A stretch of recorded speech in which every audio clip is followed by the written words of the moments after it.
Ya, Ibu buka ya. Assalamualaikum warahmatullahi wabarakatuh. Nah, bagaimana kabarnya anak-anak? Sehat? Alhamdulillah.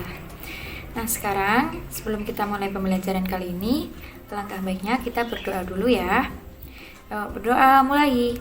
Bismillahirrahmanirrahim. Raditu billahi robba wa bil islami dina wa bi muhammadin nabiyya wa rasula rabbi zidni ilma warzuqni fahma amin. Nah, berdoa sudah kalian lakukan, sekarang Ibu absen dulu ya. Alhamdulillah masuk semua. Jadi pertemuan kali ini kita akan membahas mengenai rukun iman. Ya, jadi iman adalah kepercayaan yang berkenan dengan agama. Secara lengkapnya, iman berkaitan dengan meyakini dalam hati, mengucapkan dengan lisan, dan mengamalkan menggunakan perbuatan. Terus menurut Syekh Abdul Majid Al-Zandani, iman itu definisinya itu menurut istilah syara', yakni mempercayai. Ada pula pendapat menyatakan bahwa iman adalah keyakinan yang terbentuk dalam hati. Jadi secara ringkasnya yaitu keyakinan dalam hati yang dituturkan dengan lisan dan diamalkan melalui perbuatan. Pemaparan tersebut merupakan pendapat sebagian besar ulama untuk mendefinisikan iman. Oleh karenanya, keyakinan menjadi penting sebagai wujud perlawanan dari kekafiran. Terus yang kedua, menurut beberapa imam terkemuka, menurut Imam Malik Asy-Syafi'i, iman adalah pembesaran dengan hati, pengakuan menggunakan lisan, dan mengamalkan melalui anggota badan. Bahkan mereka menjadikan amal tersebut sebagai unsur keimanan. Nah, menurut ulama mazhab Hanafi yang mengikuti definisi sebagaimana yang disebutkan oleh At-Tahawi, ya, beliau menyebutkan bahwa iman adalah pengakuan dengan lisan dan pembenaran dengan hati. Di sisi lain terdapat pendapat dengan definisi hampir sama secara garis besar. Nah, pengertian rukun iman sendiri yaitu meyakini bahwa Nabi dan Rasul merupakan utusan Allah Subhanahu wa Ta'ala, diperintahkan untuk menyampaikan kabar gembira dan ancaman kepada manusia di bumi.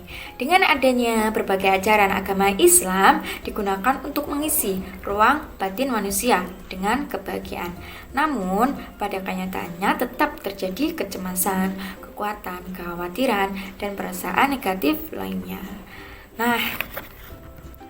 Nah, rukun iman sendiri itu ada 6. Yang pertama, iman kepada Allah, dan yang kedua iman kepada malaikat, dan yang ketiga iman kepada kitab Allah, dan keempat Nabi dan Rasul Allah, kelima hari kiamat, dan yang keenam qada dan qadar. Nah, kepercayaan terkait 6 pembahasan yang ada dalam rukun iman merupakan suatu keharusan untuk mempercayainya. Hal ini tuh berkaitan dengan akidah serta ketauhidan. Sebagai muslim dilarang untuk mengimani Tuhan selain Allah Subhanahu wa Ta'ala. Nah, pengertian rukun iman kepada Allah Subhanahu wa Ta'ala, urutan yang pertama itu ada rukun iman kepada Allah yang menjadi dasar dari iman, karena sebagai umat Islam harus mengakui keesaannya.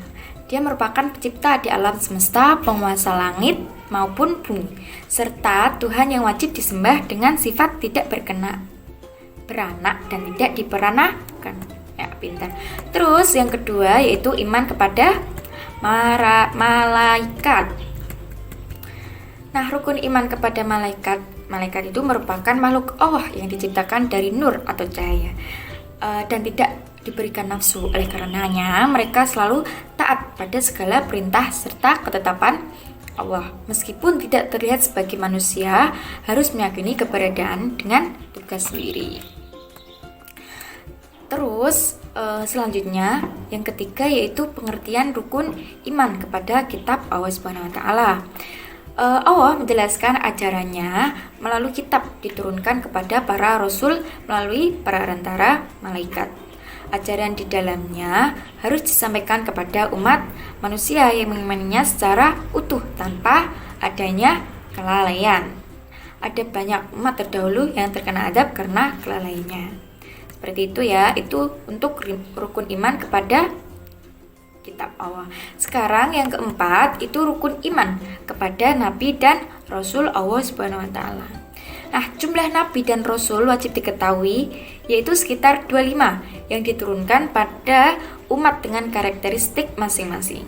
Setidaknya terdapat 4 kitab suci diturunkan kepada mereka untuk bekal mengajarkan tauhid dengan meyakini bahwa Allah merupakan Tuhan wajib disembah. Terus yang kelima, pengertian rukun iman kepada hari akhir atau kiamat. Nah, hari akhir adalah hal nyata yang sering diingkari oleh manusia. Sebagai seorang muslim, maka mereka wajib mengimani untuk menunjang semangat dalam beribadah serta sebagai bukti bahwa hari pembalasannya itu benar adanya dan seluruh manusia itu harus mempertanggungjawabkan perbuatannya. Terus yang terakhir rukun iman kepada qada dan qadar. Nah, takdir sendiri itu terbagi menjadi 2, yaitu tetap sebagai contoh yaitu kematian, jodoh dan rezeki. Bagian kedua adalah dapat diubah dengan berusaha serta berdoa, kemudian diiringi ketakwaan. Ya, jadi rukun iman itu kan ada 6. Ya, terus yang pertama itu rukun iman kepada siapa? Ada yang tahu? Ya, rukun iman kepada Allah Subhanahu wa taala. Dan yang terakhir, rukun iman kepada apa? Ya, pinter Mas Marcel. Rukun iman kepada qada dan qadar. Untuk rukun 5, rukun iman ke-6 itu apa? Ya, pinter. Jadi rukun iman ke-6 itu adalah mempercayai hari akhir atau kiamat. Di rukun iman yang ke-4 apa? Ada yang tahu nggak? Ya, Kinanti. Ya, rukun iman yang keempat adalah iman kepada nabi dan rasul. Nah, anak-anak, jika kamu kehilangan kepercayaan, kamu akan kehilangan semua. Karena iman itu adalah kekuatan. Dengannya, dunia yang hancur akan muncul ke dalam terang. Nah, cukup sekian pertemuan kali ini. Semoga Allah Subhanahu wa taala memahamkan kita semua dan meridhoi kita semua dalam belajar. Rabbil alamin. Kita baca alhamdulillahirabbil alamin. Wassalamualaikum warahmatullahi wabarakatuh.